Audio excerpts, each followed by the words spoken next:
Takže ahojte, vítajte od tohto videa. Spravedlňujem sa, že vám stopujem video, ale mám kanál aj na WhatsAppe, volám sa tam fialové srdiečko ako emoji, Lily Squish a fialové srdiečko emoji. No a bola by som rada, keby ste ma sledovali. Ahoj! Mám tu ochutnávku tohto, neviem vôbec, čo to je.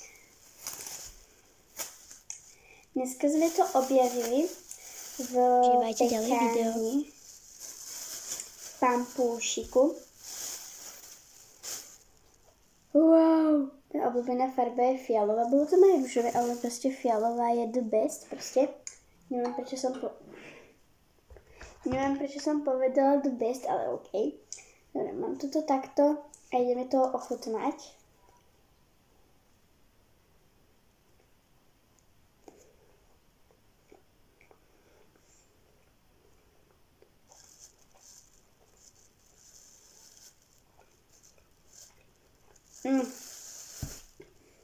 Chutí to veľmi zaujímavo. To hrozne sladké. A nejakú chuť mi to pripomína. A neviem to popísať. Počkať. Mne to dačo pripomína. Je to strašne sladké. Ale ináč je to fakt, že výborné. Chrumká to. Toto tu proste chrumká.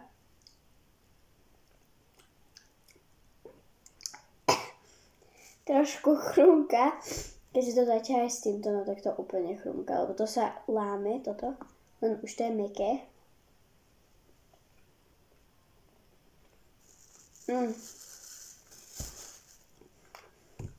Dávam tomu 8 z 10. A preto, lebo má to takú zaujímavú, veľmi takú divnú až chuť, že proste není to úplne najlepšie, ale zase nejaké extrémne zle to nie je to dobré. A ten jeden bodík k tomu strhávam.